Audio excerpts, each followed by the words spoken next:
नमस्कार।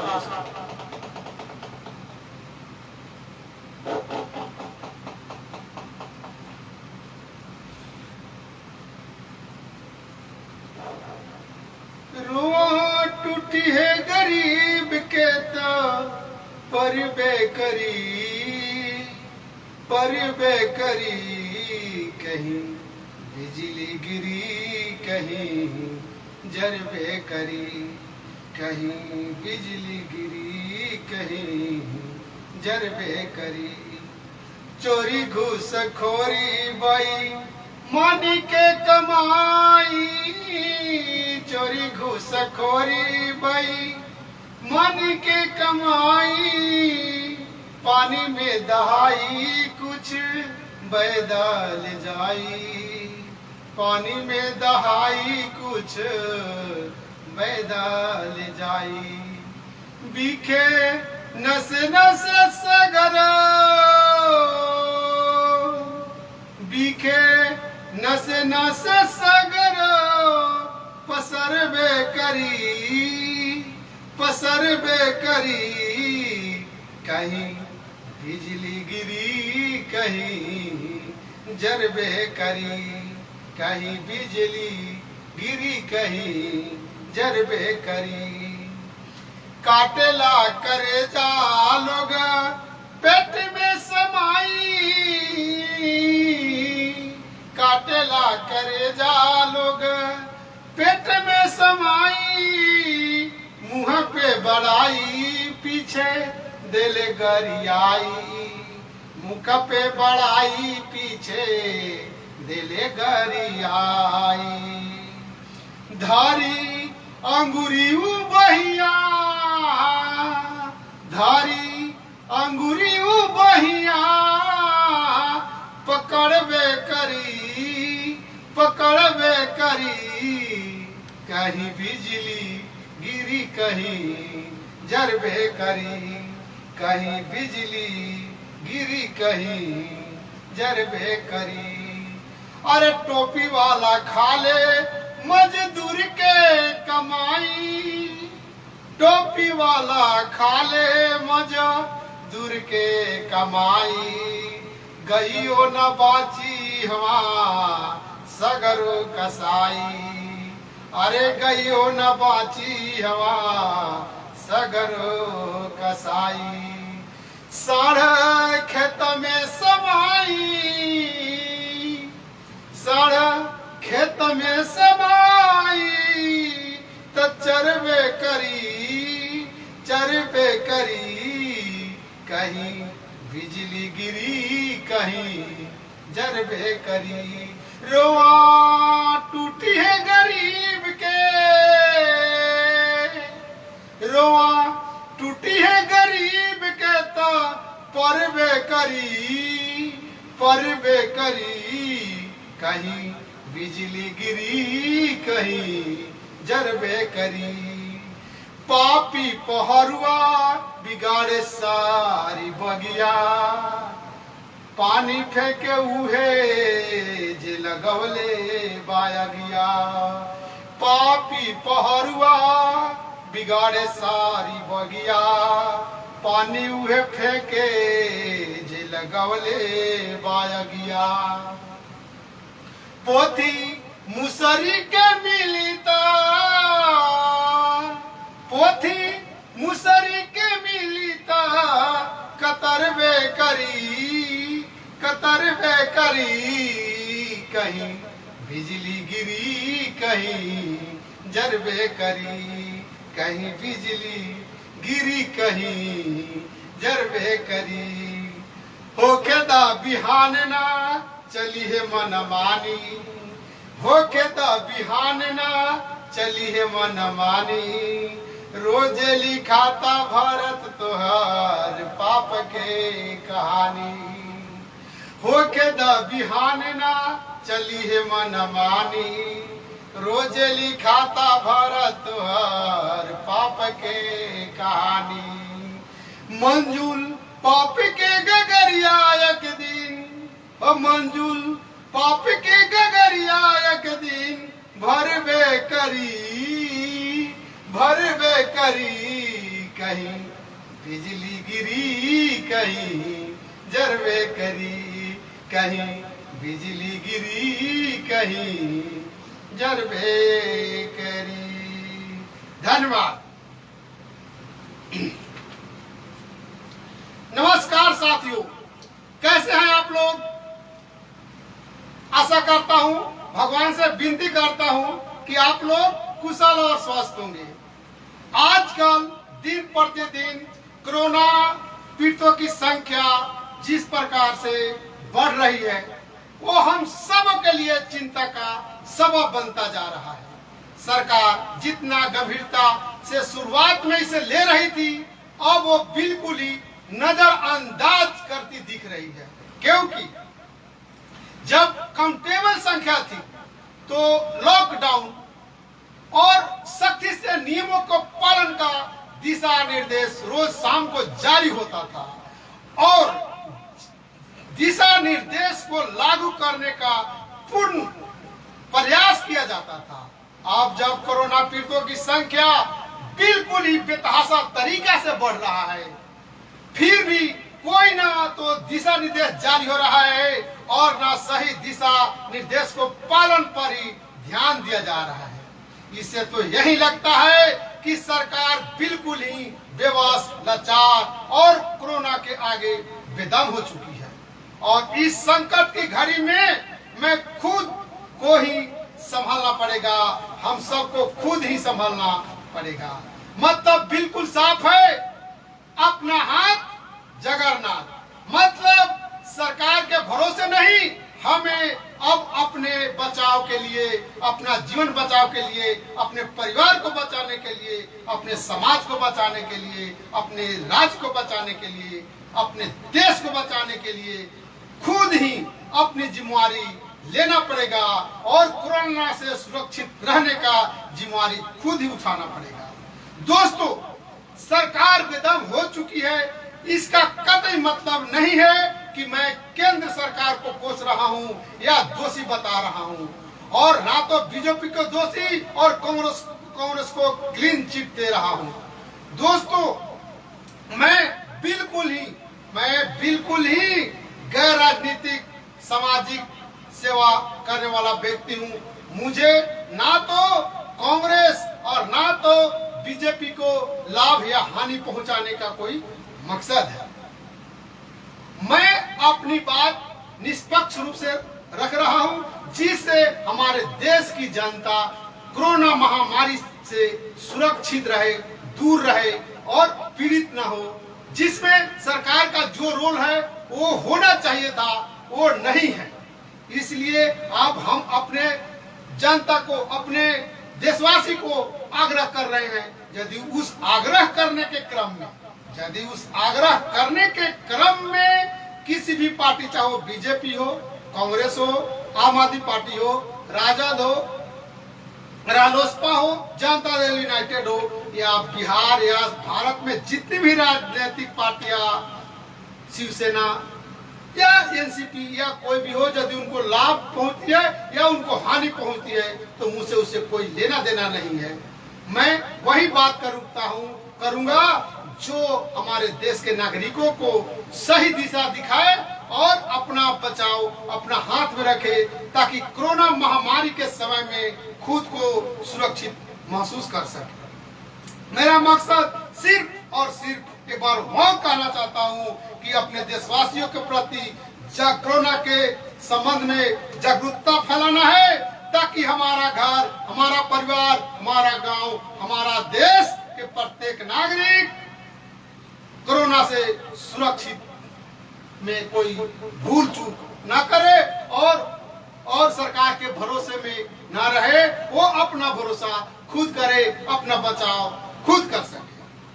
साथियों, जैसा कि पिछले फेसबुक लाइव 20 सितंबर को हुआ था, उसमें सुझाव आया मेरे छोटे भाई शिव प्रताप सिंह जी का, जिनके साथ मैं भारतीय नौसेना में पनडुब्बी विंग में काम कर चुका हूं।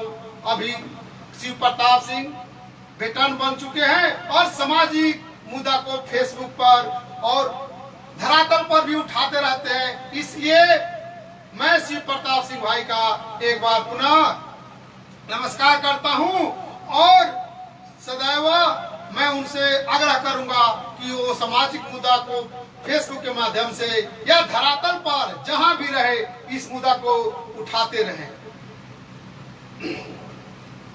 दोस्तों, भाई का आग्रह था कि भारत सरकार जो किसान के लिए बिल लाई है उसकी सच्चाई के ऊपर मैं अगला फेसबुक लाइव में बहस करूं, तो मैं शिव प्रताप सिंह के न्योता को तत्क्षण स्वीकार किया और आज का मुद्दा यानी विषय ही है भारत के किसान व जवान की स्थिति और उनके प्रति सरकार की नजरिया। इसके साथ ही कृषि बिल पर मैं जो भी संशोधन या बिल विधेयक लाई गई है उस पर बहस करूंगा और चर्चा करूंगा। और शिव प्रताप सिंह भाई के जैसा जितना भी फेसबुक लाइव से जुड़े हुए भाई हैं या तो लाइव हैं अभी वॉच कर रहे हैं, उनको भी नमस्कार करता हूं और धन्यवाद ज्ञापन करता हूं। और जो बाद में भी लाइक शेयर कमेंट कर मेरा हौसला बढ़ाते हैं उन सब भाइयों बहनों और माताओं सबका मैं आभार व्यक्त करता हूं। दोस्तों, मैं कई बार चर्चा कर चुका हूं कि भारत में जवानों और किसानों की संख्या बहुत आयत में है और जवान एवं किसान के बीच हम यूं कहे तो अतिशयोक्ति न होगी कि दोनों के बीच अनुनाश्रय संबंध है। आप प्रश्न उठता है कैसे, तो सुनिए। एक तरफ जहां भारत कृषि प्रधान देश है, जहां की 76% यानी 76% आबादी कृषि पर निर्भर करती है, जिनकी माली हालात यानी आर्थिक स्थिति दयनीय है, फिर भी किसान भारत माता की सेवा के भावना से खेती कृषि कर रहे हैं और उन्हीं किसानों के पुत्र यानी धरती पुत्र के सपूत अपनी सेवा सैनिक बनकर सच्चे सपूत बनकर भारत की सीमाओं को सुरक्षित रखने को अपना अभिमान समझ रहे हैं। यदि सर्वे किया जाए तो आज भी सेना में सेवा दे रहे सैनिकों की संख्या और उनकी पृष्ठभूमि से आने वाले किसान और मजदूर के बेटे होंगे जिनकी संख्या लगभग 90% होंगी और वो किसान परिवार से ही ताल्लुक रखते हैं, क्योंकि अभी अमीर पूंजीपति और उद्योगपतियों के जो भी लाडले होते हैं उनको तो बतानुकूलित माहौल में रहने की आदत होती है। उनसे ये जंगल झाड़ी पहाड़ और कटीली पथरीली रास्तों में सर्विस करना तो दूर, वहां तक जाना भी उनके लिए मुश्किल होगा। दोस्तों, मैं दूसरे सब पर नहीं जाना चाहता हूं, मैं तो सिर्फ इतना कहना चाहता हूं कि जो जवान और जो किसान अपने देश की आर्थिक स्थिति से लेकर के और देश के सीमा पे सुरक्षा को सुरक्षित बनाए हुए हैं, उन पर हम सबको गर्व करना चाहिए और उनकी समस्याओं का समाधान करना चाहिए, उनको अकेला नहीं छोड़ना चाहिए। दोस्तों, साथियों, फिर भी मैं उद्योगपतियों पूंजीपतियों वैज्ञानिकों को कमतर आंकने का कभी भी प्रयास नहीं किया हूँ। सबका अपना अपना महत्व है, सबका अपना अपना महत्व है। जिस प्रकार एक हाथ में 5 उंगली होता है, कोई छोटा है कोई बड़ा है, लेकिन पांचों जब उंगली मुट्ठी बनकर उभरती है तो एक मजबूती प्रदान करती है। उसी प्रकार जवान, किसान, वैज्ञानिक, पूंजीपति और नेता, यदि ये पांच एक राष्ट्र के लिए ईमानदारी से समर्पित हो जाए तो एक मजबूत और सशक्त राष्ट्र बनेगी और मजबूत और सशक्त भारत बनेगी। मैं इन्हीं के संबंध में चर्चा करते हुए एक कविता जो देशभक्ति से ओतप्रोत थी, वो कविता में पिछले संबोधन में लिखा था और आप लोगों तक पहुंचाया था, जिसका संदेश था जाग जाग हर हिंदुस्तानी जाग, जाग जाग हर हिंदुस्तानी जाग। किसा सेनाओं के खड़ग जाग, सेनाओं के खड़ग जाग, जो सीमा पर खड़ा है उसका हथियार ललकारता हुआ दुश्मन को जाग। किसानों के हल कुदाल, वैज्ञानिकों के तकनीक जागे, नेता बन के जागे ईमानदार। और नेता कैसे बने? ईमानदार, घोटालाबाज नहीं, ईमानदार। और उद्योगपति की आत्मा जागे। उद्योगपति का आत्मा इसलिए जागे कि हर समय मुनाफा मुनाफा नहीं, कभी अपने देश के प्रति आत्मा भी जागे। इसलिए मैं लिखा था कि वैज्ञानिक के तकनीक जाग, उद्योगपति के आत्मा जाग, हिंदुस्तान का ऊंचा रखे कपाल। ये हिंदुस्तान का ऊंचा मस्तक सिरमौर कब होगा? जब ये सारे जवान, किसान, वैज्ञानिक, उद्योगपति, पूंजीपति और नेता अपनी अपनी रोल को ईमानदारी से निभाए, तभी ये संभव है। और इस प्रकार ढेर सारी प्रेरणादायी आह्वान उसमें किया था। यदि उस पर अमल किया जाए तो दोस्तों रियली एक ड्रास्टिक चेंज होगी, बदलाव आई और एक सशक्त राष्ट्र का निर्माण जरूर होगा। दोस्तों, आज जब सरकार कृषि संशोधन अधिनियम लाई है, जो जून के महीने में, चूंकि संसद सत्र नहीं चल रहा था, इसलिए सरकार सोची कि बैठे बैठे क्या करना है कुछ काम, असुरों करो अंताक्षरी लेकर प्रभु का नाम।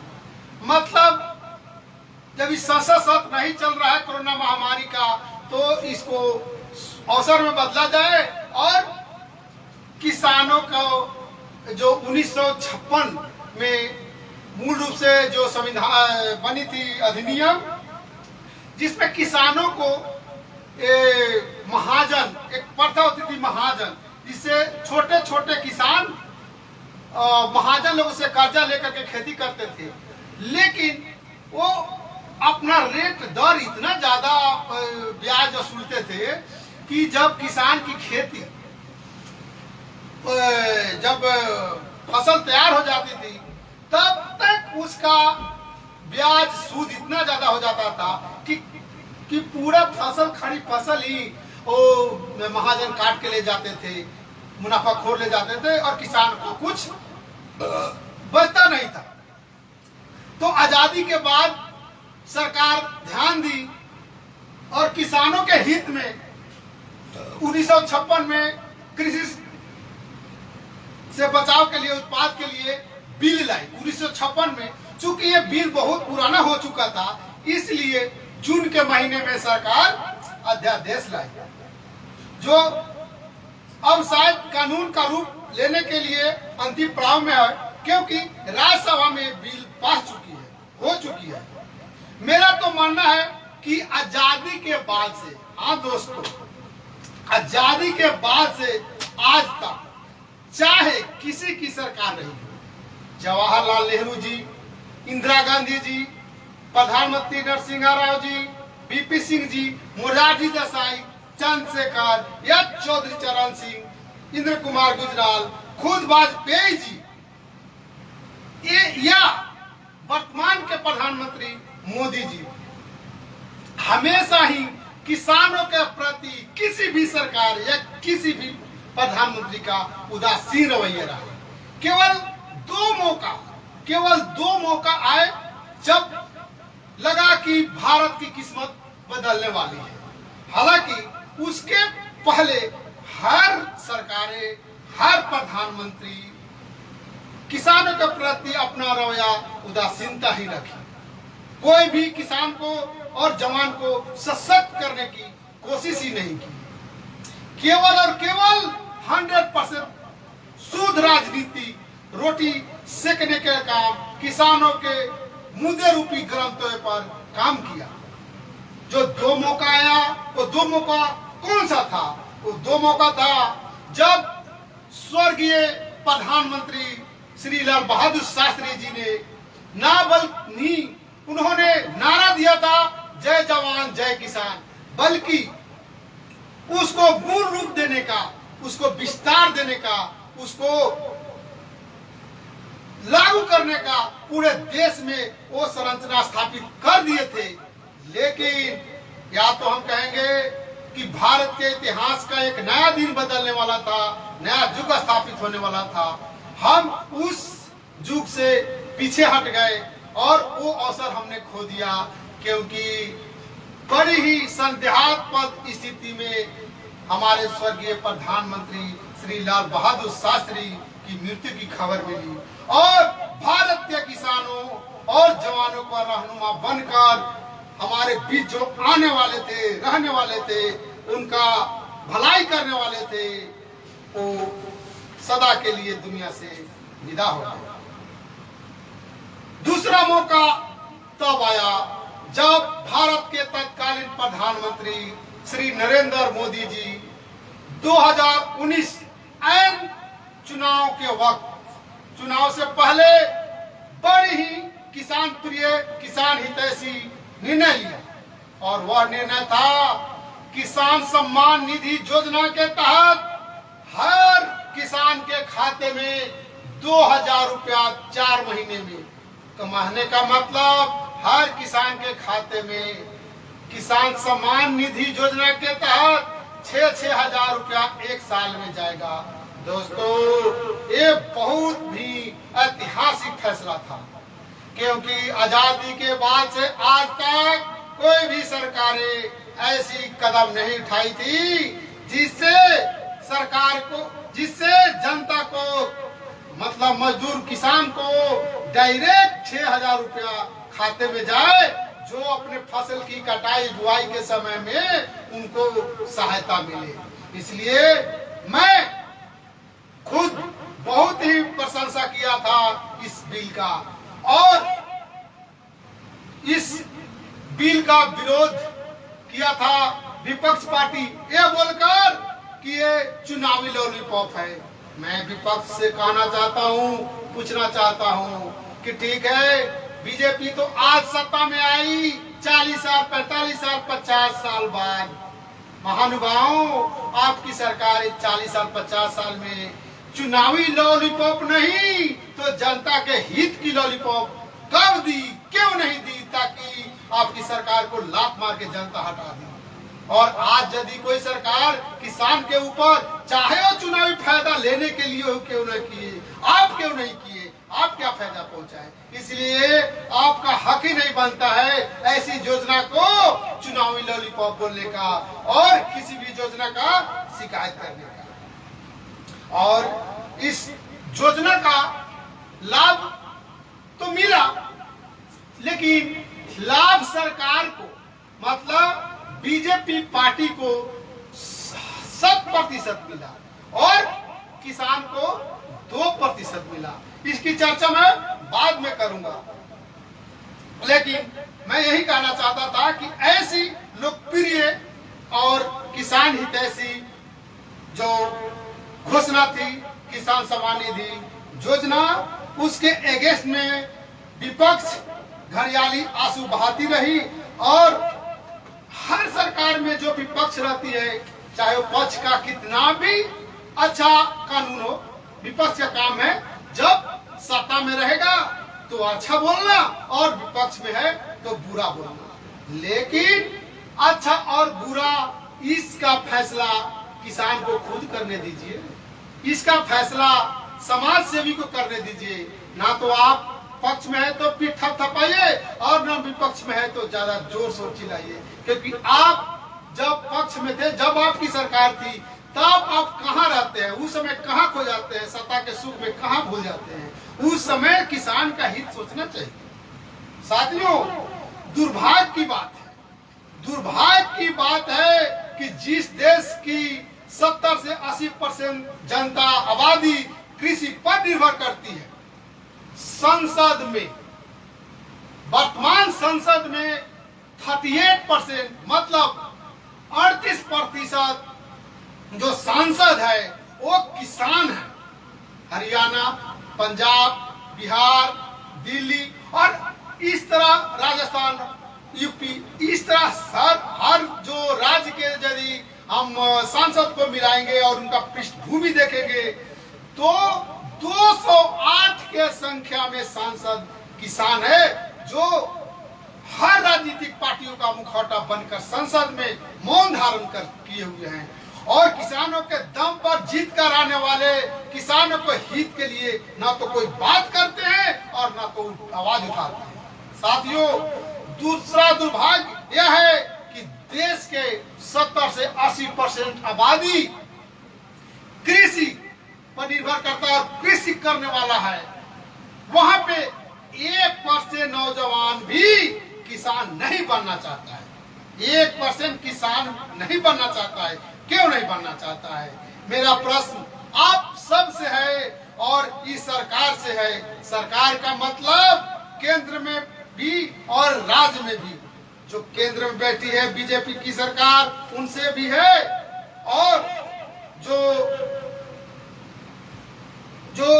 राजस्थान में बैठी है उनसे भी है। सत्ता संभालने वाली कांग्रेस, जनता पार्टी और बीजेपी सबसे है, परंतु सब निरुत्तर है, सब के सब निरुत्तर है और होंगे भी।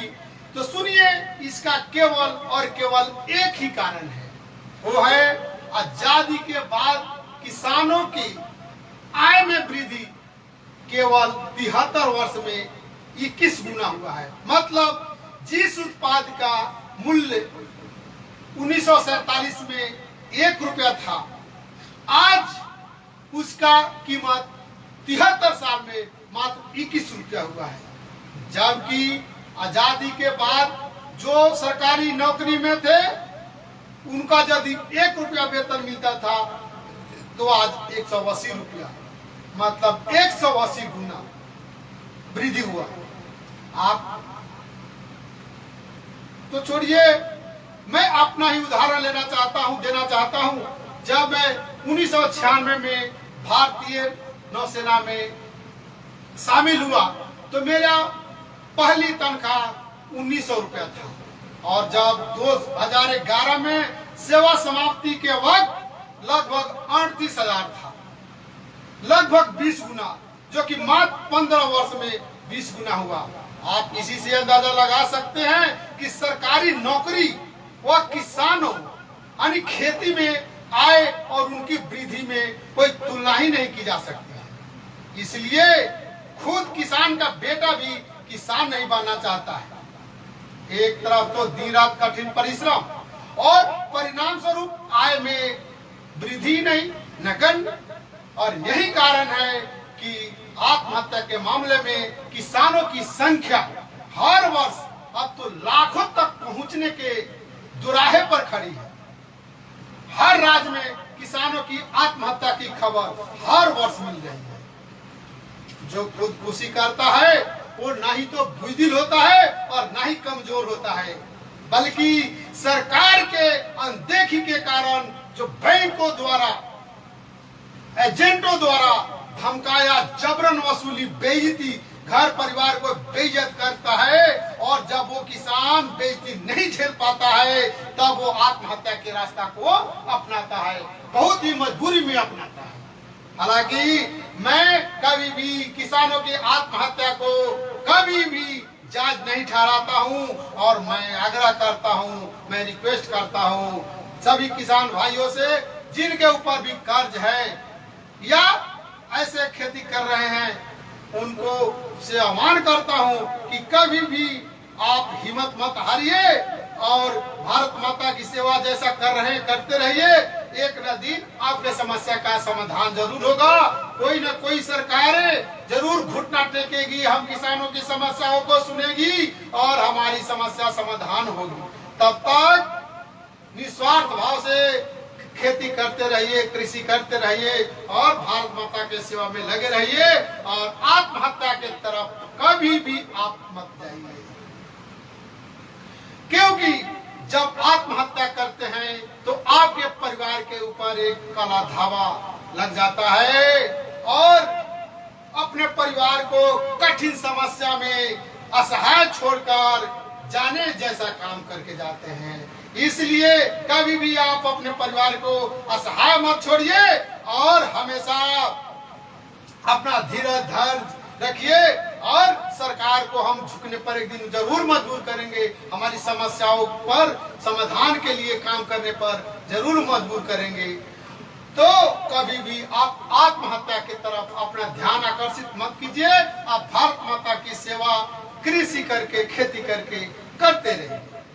साथियों, दूसरी तरफ सरकार को मैं इसलिए दोषी मानता हूं क्योंकि पूरे भारतवर्ष में किसानों का कर्ज माफ किया जाए तो लगभग 5,000 करोड़ से ज्यादा नहीं आएगा, जिसे लगभग देश की किसानों की आर्थिक हालात सुधरेगा। और जब किसान का आर्थिक हालात सुधरेगा, उनके मन में प्रसन्नता आएगी, उनकी मन में खुशी आएगी, तो मेरा मानना है कि उसके रिटर्न में इतना उत्पादन सरकार को देगी, इतना उत्पादन करके सरकार को देगी कि एक वर्ष में जो 5,000 करोड़ सरकार खर्च कर रही है, उसको 10,000 करोड़ का उत्पाद करके किसानों से मिलेगा। आज पूरे विश्व में भारत कृषि उत्पाद को मात्र 2.5 मतलब 2.5% ही उत्पाद का निर्यात करती है। मेरा मानना है कि यदि सरकार कृषि मित्र बन करके काम करे, कृषि योजना मित्र योजना लाए और किसानों को ठीक ढंग से खाद, बीज, पानी और मौसम की सही जानकारी, मिट्टी की जांच करके वहां फसल कौन सी फसल अच्छी होगी और पैदावार ज्यादा होगा, इसकी यदि जानकारी दे तो दोस्तों मेरा मानना है कि हमारा भारत देश के किसान इतने मेहनती, लगनशील, देश प्रेमी है कि मात्र 5 साल के अंदर में जो 2 से 2.5% निर्यात है, उसका लक्ष्य प्राप्त करने में मात्र 10 से 15 साल लगेंगे, उसको 40 से 50% पहुंचाने में। दूसरी बात यह है कि सरकार इसके साथ साथ जो भी किसान का उत्पाद है, वो कच्चा हो या ठोस हो, जो एमएसपी निर्धारित करती है, मतलब मिनिमम सपोर्ट प्राइस, न्यूनतम समर्थन मूल्य, ये लॉलीपॉप की तरह ना करे, क्योंकि आजादी के बाद से आज तक ये विपक्ष को शर्म से डूब मारने की बात है। सरकार का तो अभी जो वर्तमान सरकार का तो है ही, लेकिन जो 40 साल से सत्ता में सुख भोग रही विपक्ष की, चाहे वो कांग्रेस या जनता दल या जो भी पार्टियां रही हो, उनको डूब मारने की स्थिति है कि मात्र 6% आबादी एमएसपी पर अपनी राशि उत्पाद बेच पाती है, 94% आबादी इससे महरूम हो जाती है। ये भी चर्चा मैं आगे करूंगा, लेकिन कैसे 6% आबादी मात्र एमएसपी पर अपना बेच पाती है, इसका मूल कारण है विपक्ष पार्टी जो आज घड़ियाली आंसू बहा रही है। यदि वो नियम सशक्त बनाई होती तो हमारा किसान आज अमेरिका से भी पीछे नहीं होता, अमेरिका ब्रिटेन से भी आगे होता, क्योंकि मेहनत का जितना हमारा किसान है, हमारे देश का किसान है, वो वैसा मेहनत का किसी भी देश का किसान नहीं है। लेकिन यहाँ सरकार पंगु बन करके किसानों के सामने खड़ी होती है, समस्या लेकर खड़ी होती है कि किसान को मदद करेंगे तो क्या होगा, बोझ पड़ेगा, किसानों को मदद करेंगे तो बोझ पड़ेगा। इसलिए मेरा वर्तमान सरकार से अनुरोध है, आवेदन है कि जिस प्रकार सरकारी सेवा में वेतन आयोग का गठन होता है और हर 6 माह पर उनको महंगाई भत्ता दिया जाता है, उसी तर्ज पर किसानों के लिए किसान आयोग बनना चाहिए। उसी तर्ज पर किसानों के लिए किसान आयोग का गठन होना चाहिए, जिसमें सरकार किसानों के समस्याओं का समाधान निकाले, उनके आय के अनुपात में वृद्धि हो सके, जो महंगाई उस लायक खाद्य पदार्थों का भी मूल्य निर्धारण करे और उस मूल्य पर भी मूल्य निर्धारण करे और उस मूल्य से कम पर खरीद करने वाली संस्था को ब्लैक लिस्ट करे, कानूनी कार्रवाई करे। यदि कृषि औजार, खुरपी, हंसिया, कुदाल, ट्रैक्टर, खाद, पानी, बिजली, डीजल की महंगाई बढ़ती है तो किसानों को उससे छूट मिले। महंगाई बढ़ती है तो किसानों को उसी छूट से प्रभावित होता है, लेकिन उनकी फसल की कोई गारंटी नहीं होती है कि मौसम की मार से बच जाएगा। यदि बच भी जाएगा और बहुत ही अच्छा पैदावार होगा, ये तो प्रथम ऐसी दृष्टि है, प्रथम ऐसा घटना है कि यदि किसान का पैदावार बहुत ज्यादा होगा तो उसको मूल्य कम मिलेगा, जबकि ऐसा कहीं नहीं होता है। किसी भी क्षेत्र में जाइए, यदि कोई ज्यादा काम करता है उसे ज्यादा पैसा मिलता है। आप 8 घंटे के बदले 10 घंटा काम करते हैं, आपको ओवर टाइम मिलता है। और किसान यदि 10 घंटा के बदले 20 घंटा काम करके घर में खेत में खेती बाड़ी अच्छा ढंग से किया, पैदावार 5 गुना हुआ तो बाजार में उसका मूल्य 5 गुना कम मिलेगा। लोग क्या कहेंगे कि इस बार पैदावार बहुत ज्यादा हुआ है इसलिए आपका मूल्य कम हुआ। ये बहाना नहीं चलेगा। और इस बहाना को दबाने के लिए यदि पैदावार ज्यादा हुआ है तो सरकार का काम है कि उस राष्ट्र को, उस देश से मित्रता करे, संबंध बनाए जिस देश में उस फसल नहीं होती है, उस उत्पाद को दूसरे देश में निर्यात करे ताकि किसानों को उचित मूल्य मिल सके। ये किसान का जो फर्ज है कि मेहनत करके पैदावार बढ़ाना, और सरकार का काम है उस पैदावार को, उस उत्पादन को किसी अन्य देश में जहां उसकी कमी है वहां भेजना। लेकिन उल्टा हमारे किसान को उसका दंड मिलता है। मेहनत का इनाम मिलना चाहिए, जबकि मेहनत का दंड मिलता है। दंड किस रूप में कि जिसका प्राइस 20 रुपए होता है, यदि वो पैदावार ज्यादा किए। मैं बहुत बार देख चुका हूं कि किसान अपनी टमाटर ट्रैक्टर भरी ट्रॉली बाजार में लेकर जाते हैं और 50 पैसे केजी ओनियन, जिसकी कभी प्राइस 40, 50, 60, 100 रुपए तक बढ़ जाती है, किसान मजबूर होकर के किसी गड्ढे में डाल देती है, रोड पर डाल देती है। तो किसान के मेहनत का मजाक उड़ाया जाता है। इस पर भी निगरानी एक किसान आयोग यदि गठन होगा तो ये करेगी। वो अपने पास रखेगी, आंकड़ा रखेगी कि यदि किसी स्टेट में है तो उस स्टेट में इतना डिस्ट्रिक्ट है, इस डिस्ट्रिक्ट में कितना लहसुन का खेती हो रहा है, कितना प्याज का खेती हो रहा है, कितना धान की खेती हो रहा है, कितना गेहूं का खेती हो रहा है, कितना दलहन का हो रहा है, कितना तिलहन का हो रहा है। यदि कहीं कम ज्यादा है तो उसको किसानों को बताने का काम करे कि ये इस डिस्ट्रिक्ट में ज्यादा बुआई हुआ है, इस डिस्ट्रिक्ट में आप ये कीजिए ताकि आपको अच्छा मूल्य मिलेगा।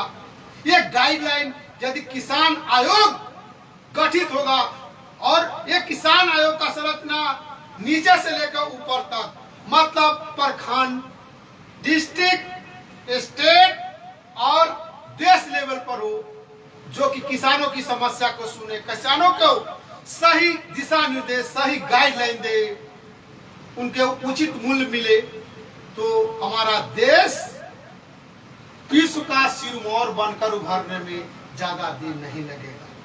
क्योंकि हमारा देश का किसान बहुत ही मेहनत का किसान है। दोस्तों,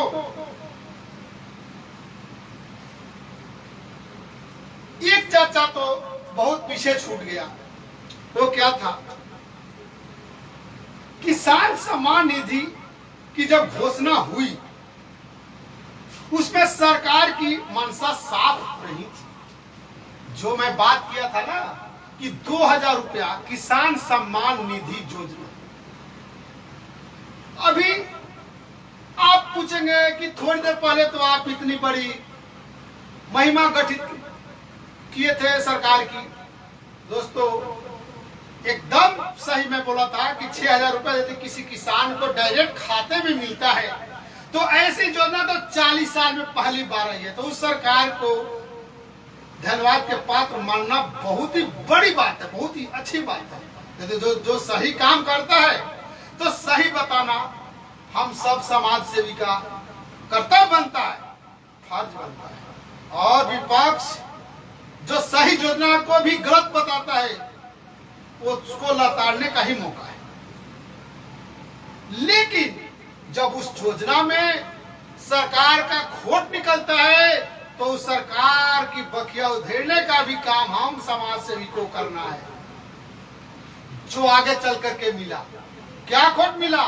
ये किसान सम्मान निधि योजना जो हर किसान को साल में 6,000 रुपया मिलने वाला था, इस योजना का लाभ मात्र 2% किसान को मिला, जबकि सरकार यानी बीजेपी को इस योजना की घोषणा के साथ ही 7% लाभ मिला।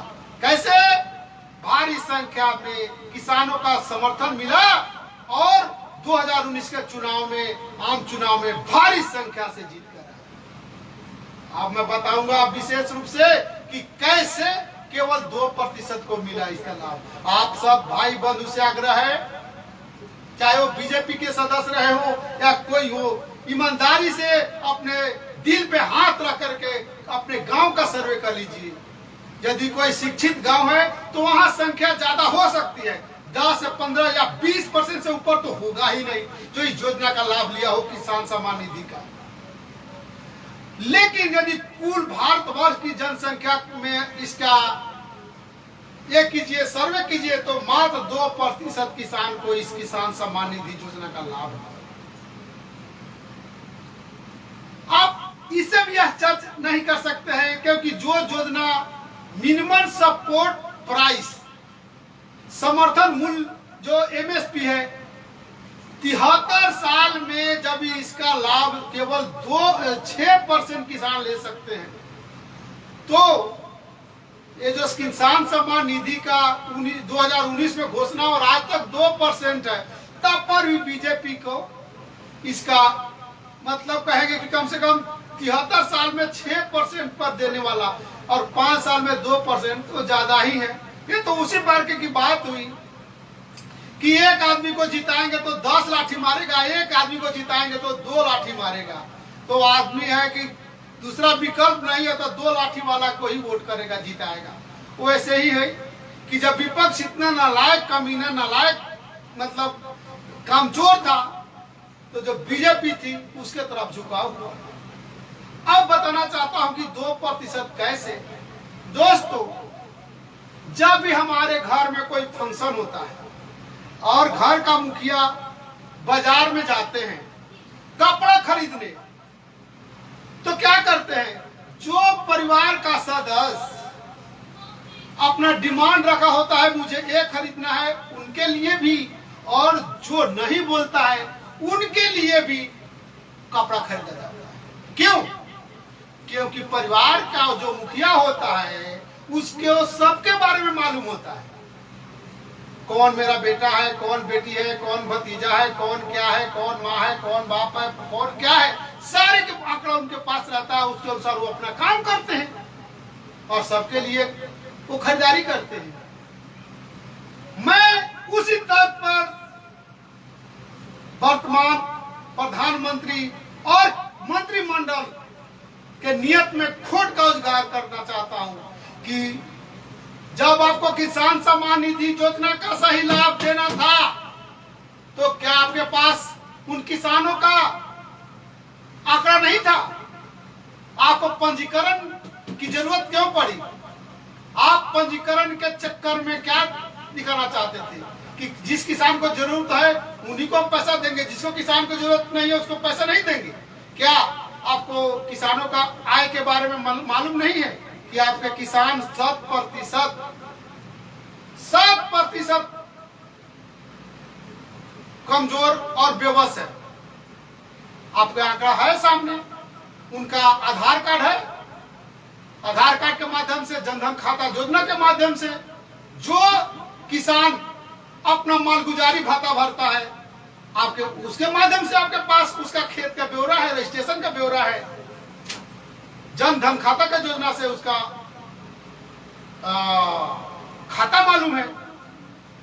लेकिन आपके नियत में खोट थी, आपको जीतने से मतलब था, इसलिए मात्र 2% जनता को, 2% किसान को आपने किसान सम्मान निधि योजना का लाभ दिया।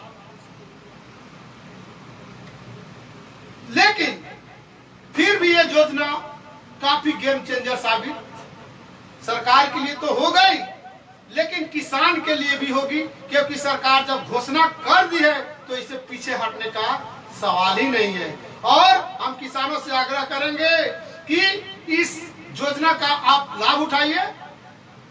हर गांव में, हर मोहल्ले में पढ़े लिखे लोग हैं, कृषि मित्र हैं, और ब्लॉक लेवल पर विकास मित्र नाम का एक पद है, उनके पास जाइए, अपने जमीन का रसीद लेकर, आधार कार्ड लेकर के, हर ब्लॉक में, हर जगह पे इंटरनेट जो चलाने वाले बच्चे होते हैं वो किसान पंजीकरण करते हैं, वो 100, 200, 400, 500 लेते हैं, जो भी है। लेकिन एक बार आप रजिस्ट्रेशन करा लेंगे तो आपके खाते में हर 4 महीने पे 2000 रुपया मिलेगा। मतलब साल में आपको सम्मान के रूप में 2000 रुपया मिलेगा, और उसका आप लाभ उठाइए। ये योजना गेम चेंजर है, उसमें कोई दुमत नहीं है, बट सरकार की मंशा गलत थी, इसलिए मैं आप लोग के सामने लाया। अब मैं इस पे विस्तार पूर्वक चर्चा करना चाहता हूं कि इस योजना का लाभ मात्र 2% को कैसे मिला। तो वैसे ही है, पंजीकरण डाल दिए कि अब पंजीकरण डाल दिए तो किसान तो उतना पढ़े लिखे हैं नहीं, साक्षर है नहीं, वो पंजीकरण नहीं करा पाए, और जो किसान पंजीकरण नहीं करा पाए उनको इस योजना का लाभ नहीं मिला।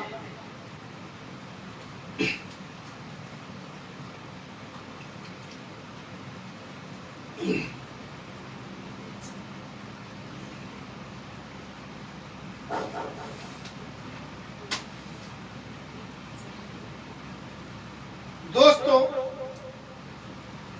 हर किसान की कर्ज माफी यदि की जाए तो मैं जैसे बताया था लगभग 5000 करोड़, जिसे सरकार बोझ मानती है। क्या मानती है? बोझ मानती है। और यदि हम देखें तो विगत 10 वर्षों में ललित मोदी, विजय माल्या, नीरव मोदी और न जाने कितने ही अनगिनत भ्रष्टाचारी के लाखों हजार करोड़ एक झटके में सरकार एनपीए कर देती है, नॉन परफॉर्मिंग एसेट, और झटके में लाखों करोड़ का कर्ज माफी कर देती है। उसको सरकार बोझ नहीं मानती है, लेकिन किसान को 5000 करोड़ का लाभ पहुंचाने में, सहायता करने में, जिसका वो रिटर्न में 5000 करोड़ क्या, वो 15000 से 20000 करोड़ रिटर्न कर सकते हैं, उतना क्षमता है, उसको बोझ मानती है। भाइयों, अब चर्चा करते हैं कि सरकार जो 3 कृषि संशोधन अधिनियम जो अध्यादेश के माध्यम से लाई, वो इस प्रकार है। इसका थोड़ा सा चर्चा मैं पहले भी किया था कि महाजनगिरी से बचने के लिए, किसान को बचाने के लिए 1956 में वर्तमान सरकार, उस समय के तत्कालीन गवर्नमेंट, अधिनियम बनाई थी किसानों के हित के लिए, जो आज लगभग 68 वर्ष बाद 1956 में वो कानून बनी थी। उसमें संशोधन का प्रस्ताव लाया गया, लेकिन पक्ष और विपक्ष में जब भी कोई कानून अध्यादेश के माध्यम से आता है तो पक्ष उसको एक्स्ट्रा, अतिरिक्त काम मानता है, अतिरिक्त उपलब्धि मानता है। वही विपक्ष को उस पे संदेह लगता है कि भाई जब संसद सत्र चलता तब ये कोई भी कानून लाया जाए, ये चोरी चोरी छुपे छुपे क्यों लाए?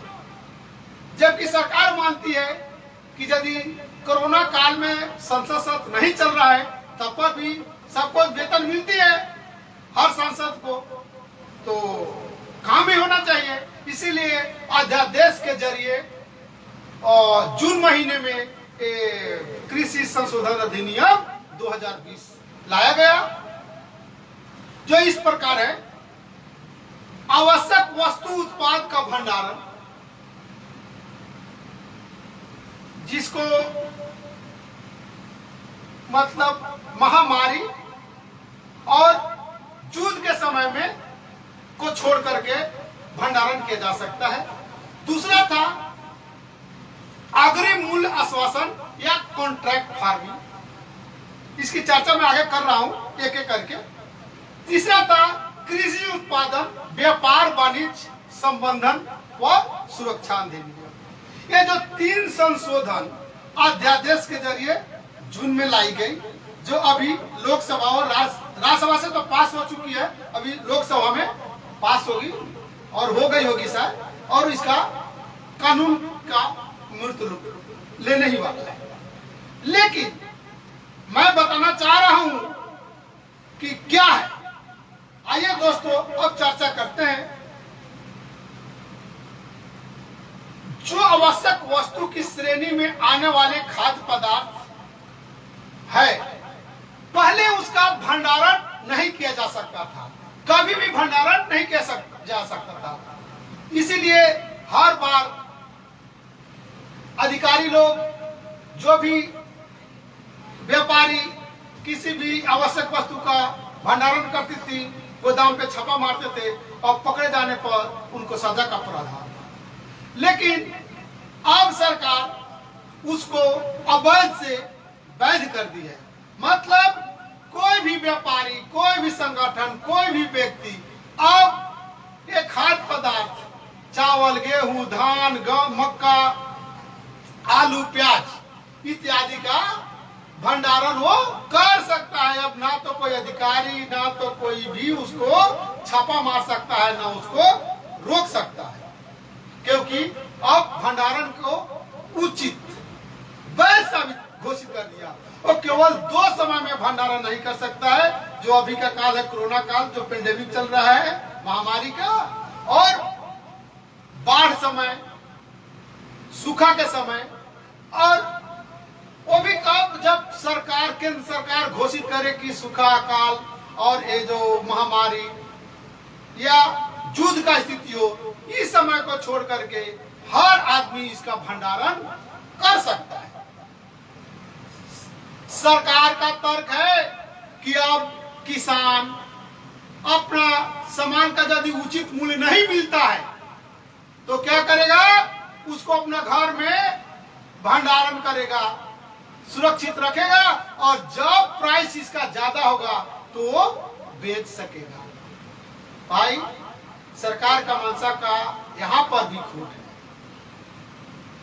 एक किसान के घर में रहने के लिए जगह नहीं होता है, वो कितना अनाज का भंडारण कर सकता है? और भाई भंडारण कैसे करेगा? भंडारण कैसे करेगा?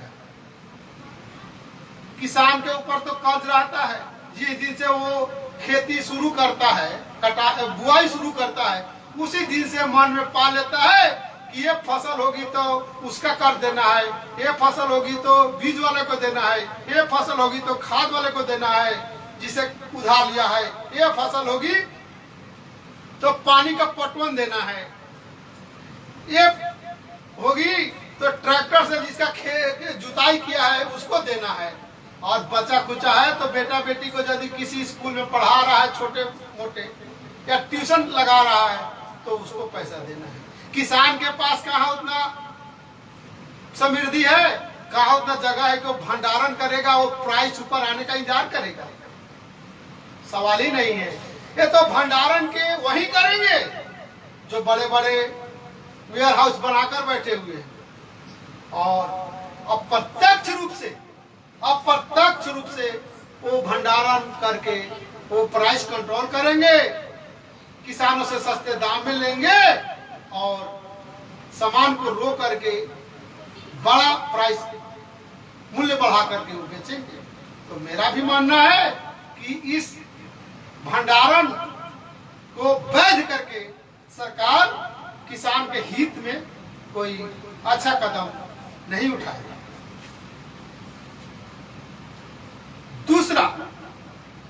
दूसरा प्राइस इंश्योरेंस, इसको हम कॉन्ट्रैक्ट फार्मिंग भी बोल सकते हैं। ये सुनने में बहुत ही अच्छा लग रहा है दोस्तों। कॉन्ट्रैक्ट फार्मिंग सुनने में बहुत ही अच्छा है, लेकिन धरातल पर इसको उतारते उतारते बहुत ही मतलब कठिन दौर में ये पहुंच जाएगा।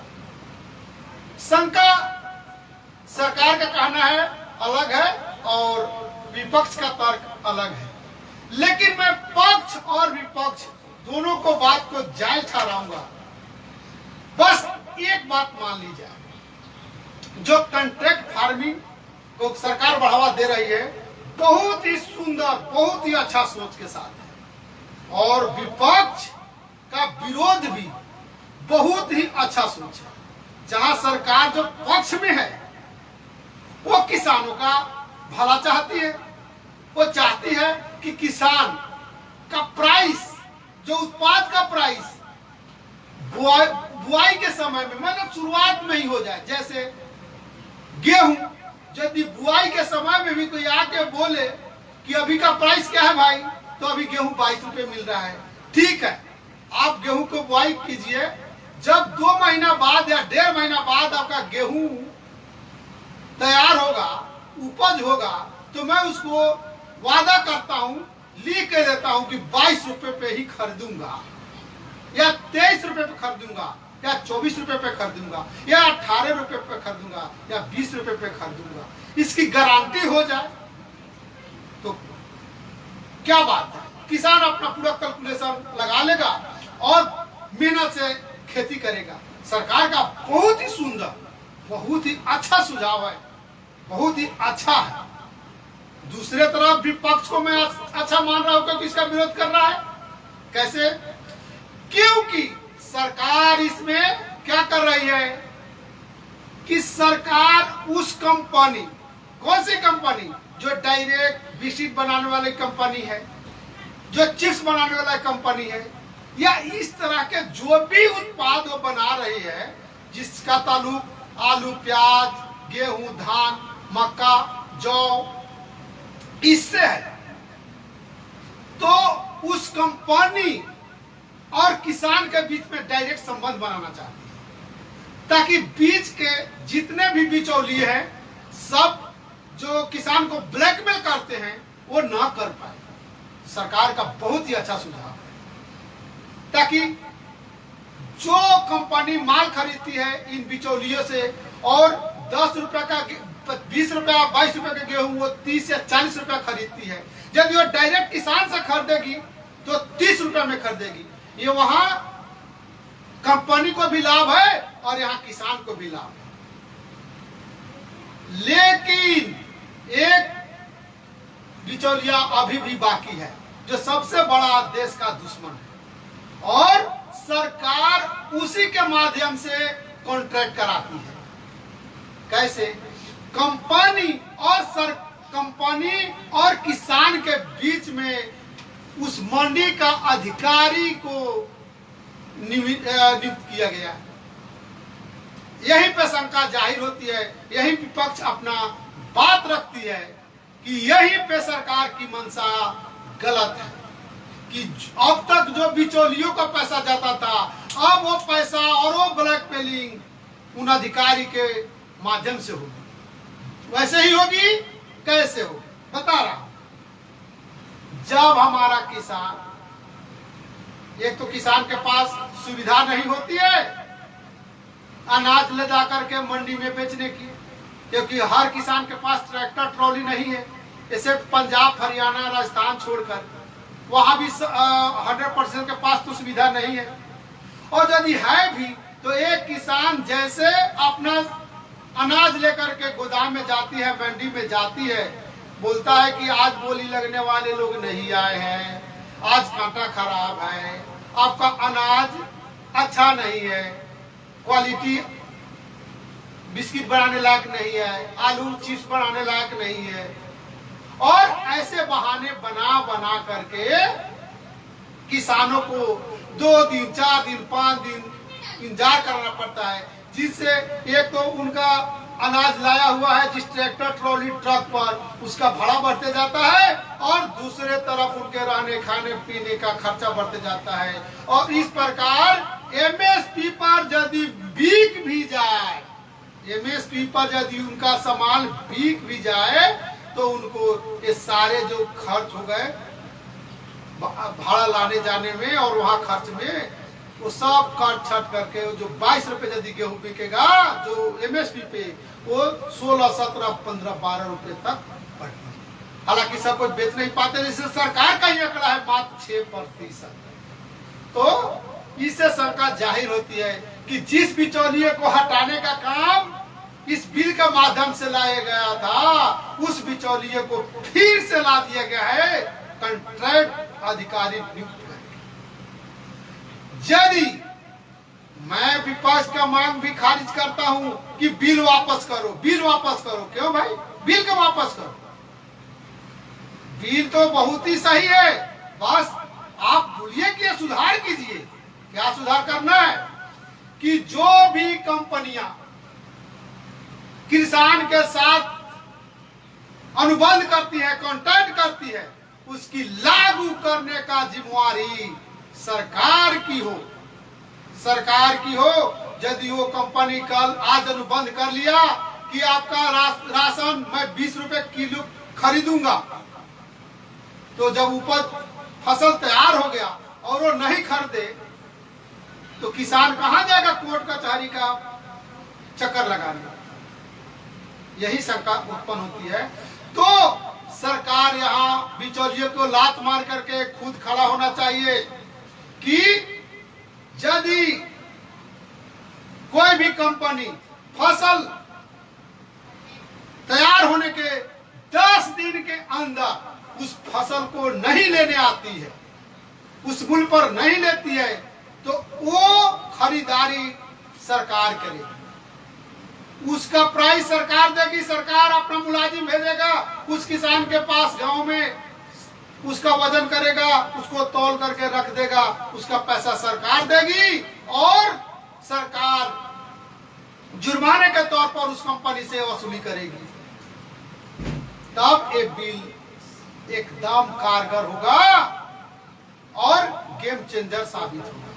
बिल बहुत अच्छा है, लेकिन जिस कमी को पूरा आज 73 साल के बाद भी जमाखोरी इंसान लोग नहीं कर पाए, बिचौलिए उभरने नहीं दिए, मात्र 6% का लोगों का एमएसपी पे बेचने दिए, वो इस कृषि अधिनियम का भी दुरुपयोग करेंगे जब तक कि इसकी गारंटी सरकार नहीं लेगी।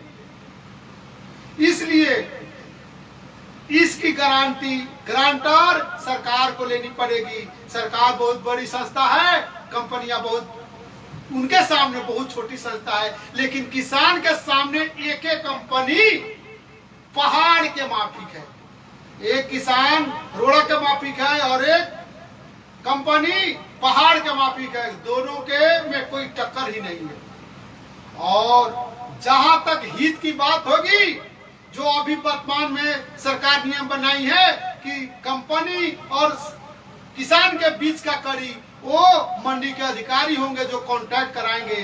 तो भाइयों दोस्तों, आप सोचिए कि जिन मंडी के अधिकारियों ने किसानों को आज तक ब्लैकमेल कर करके अपनी आमदनी बढ़ाई है, क्या आज वो कॉन्ट्रैक्ट फार्मिंग का जो मुख्य अफसर नियुक्त होंगे तो वो किसान का भलाई देखेंगे या उन कंपनियों का भलाई देखेंगे जो कमीशन में उनको मोटी रकम देने का काम करेंगे? एक तरफ तो यही पे शंका जाहिर होती है, यहीं पे यदि सरकार किसानों के हित की रक्षा करना चाहती है तो कॉन्ट्रैक्ट फार्मिंग बहुत ही सुंदर और गेम चेंजर साबित होगी। बस सरकार को किसानों की गारंटर बनना होगा, क्योंकि सरकार के सामने कंपनी कुछ नहीं है, लेकिन दूसरे तरफ पे कंपनी के सामने किसान कुछ नहीं है। कल होकर के किसान फसल तैयार किया, कंपनी को सूचना दिया, वो आया ही नहीं लेने, 10 दिन 15 दिन 20 दिन 25 दिन, किसान क्या करेगा? कोर्ट में जाएगा, वहां साल 2 साल 5 साल 10 साल, जो उसकी हैसियत ही नहीं थी। तो इसलिए मैं भी सरकार के इस बात से सहमत नहीं हूं कि इन दोनों का बीच में कोई अधिकारी आए, मंडी अधिकारी आए। सरकार खुद आना चाहिए, खुद प्राइस इंश्योरेंस को ठप्पा लगाना चाहिए और कंपनी के पीछे हटने पर सरकार उसका भुगतान करे और सरकार जुर्माने के तौर पर कंपनी से वसूल करे और ये अधिनियम लागू हो। विपक्ष की मांग खारिज है कि वापस लो। वापस क्यों लो? आप इसको लागू कीजिए, लेकिन वर्तमान स्थिति में नहीं। उसमें कॉन्ट्रैक्ट की गारंटर प्रदेश की सरकार, देश की सरकार, स्थानीय सरकार करे और उसको पूरा करके लाए। तीसरा कृषि उत्पादन व्यापार वाणिज्य संबंधन सुरक्षा विधेयक।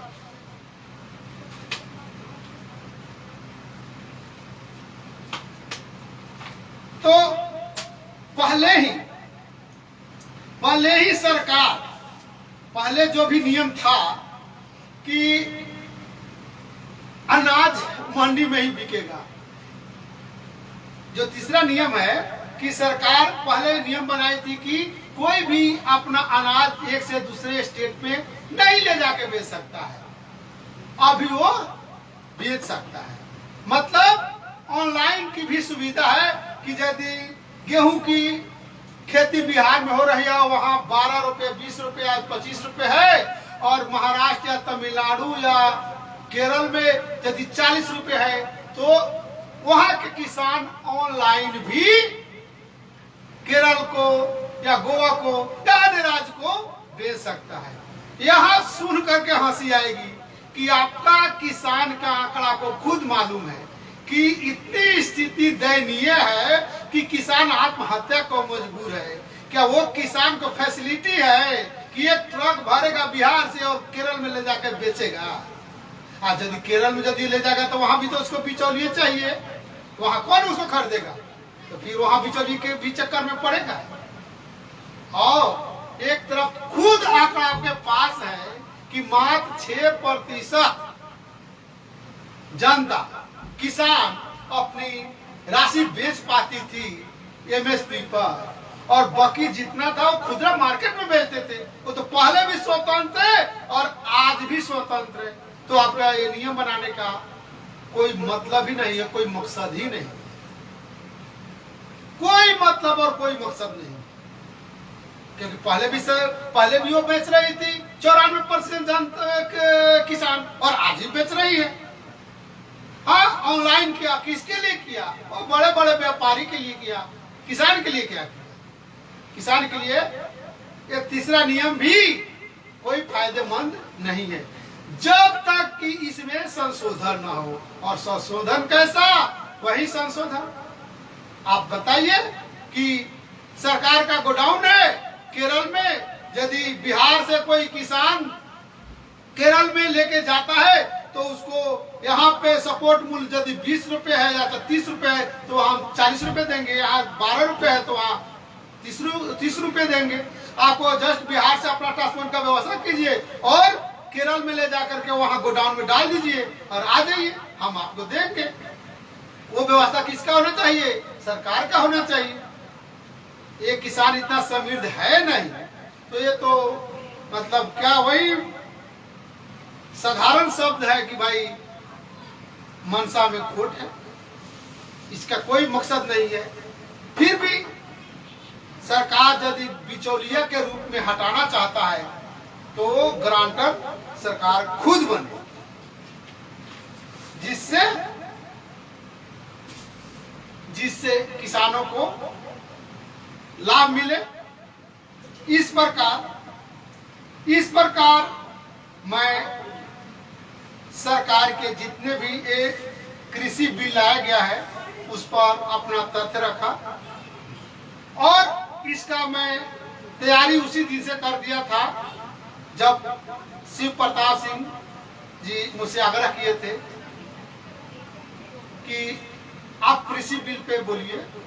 मैं हर तथ्य को बहुत ही बारीकी से अध्ययन किया और जिसके फलस्वरूप देखा कि ये कृषि बिल गेम चेंजर है, बस यदि कुछ सुधार कर दिया जाए। सरकार का पक्ष है कि जितने भी कृषि उत्पाद में आने वाले मशीन औजार है वो आधुनिक रूप से बड़ी ही गेम चेंजर होगा। जैसे खेत की कटाई, जो किसान एक कट्ठा खेत को काटने में 5 मजदूर लगाता है, 4 मजदूर लगाता है, यदि उसका सही उपकरण आ जाए, जैसे आज तक फेसबुक पर ही बहुत सारी जानकारी आते रहती है, यूट्यूब पर आते रहती है, कटाई दौनी से लेकर के बुआई तक का हर मशीन। तो यदि सरकार इस मामले में कॉन्ट्रैक्ट फार्मिंग को बढ़ावा देना चाहती है तो मैं इसको बुरा नहीं मान रहा हूं, मैं भी बता रहा हूं कि सही है। बस ग्रांटर आप हो, आप कृषि उत्पादन में आने वाली जितने भी औजार हैं उनको आप किसानों के लिए रेंट पर या कम मूल्य पर हर जगह, हर स्टेट में, हर डिस्ट्रिक्ट में उपलब्ध कराइए ताकि उसका सदुपयोग किसान कर सके और किसान समृद्ध बनेगा, एक राज्य समृद्ध बनेगा, एक राज्य समृद्ध बनेगा, एक देश समृद्ध बनेगा। तो जय जवान जय किसान, इतना ही कह करके मैं आज अपना बात रखता हूं। मुझसे जो त्रुटि होगी उसे क्षमा करेंगे और मैं पुनः एक बार बोलना चाहता हूं, ना तो बीजेपी, ना तो कांग्रेस, ना आरजेडी, ना रालोसपा, ना तो किसी के पक्ष में और ना किसी भी के विपक्ष में।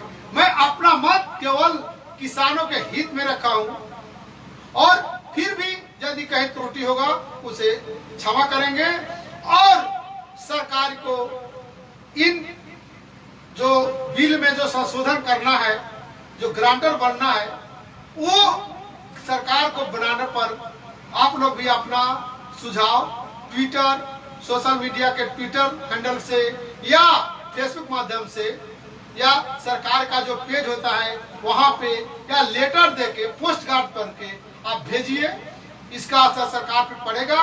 यदि सरकार इस किसान मित्र बनना चाहती है, किसान का योजना को लाभ पहुंचाना चाहती है, इस विधेयक का सही में हितैषी बनना चाहती है, तो वो ग्रांटर सरकार को बनना पड़ेगा, सरकार को गारंटी लेनी पड़ेगी, तभी ये बिल विधेयक किसान हित में साबित होगा।